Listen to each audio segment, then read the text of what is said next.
सबैजनालाई नमस्कार। हाम्रो नयाँपाटी बुलेट सर्भिस सेन्टरमा आइसकेको छ एउटा एक्सिडेन्ट परेको बाइक। देख्न सक्नुहुन्छ ह्यान्डल स्यान्डल पुरै बाङ्गो छ। हामी ह्यान्डल स्यान्डल केही चेन्ज गर्दैन, यसको सक केही चेन्ज गर्न पर्दैन, यसलाई बनाउन मिल्छ हैन। तपाईहरुलाई यस्तो समस्या आयो भने नयाँपाटी बुलेट सर्भिस सेन्टरमा भिजिट गर्न सक्नुहुन्छ।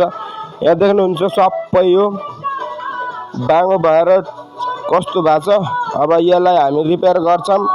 त्यो लेगार्डहरु सब कुचे रहेछ, ह्यान्डल स्यान्डल सब बाङ्गो रहेछ, साइलेन्सरहरु सब बाङ्गो रहेछ। हामी अब तपाईहरुलाई यस्तो सुविधा चाहियो भने बुलेट सर्भिस सेन्टरमा नयाँपाटी सम्पर्क गर्न सक्नुहुन्छ।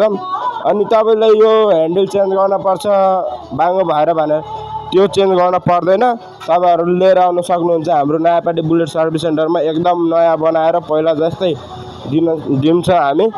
यस्तो मेकानिक हैन लाइनमा यसलाई मात्र चेन्ज गरेर हुँदैन हैन साथीहरु। अब तपाईहरुलाई यस्तो चिज एक्सिडेन्ट परेपछि तपाईहरु हाम्रो नयाँपाटी बुलेट सर्भिस सेन्टरमा सम्पर्क गर्न सक्नुहुन्छ। हाम्रो मोबाइल नम्बर हो 98 22 70 35 अनि 42 मा सम्पर्क गर्न सक्नुहुन्छ। धन्यवाद।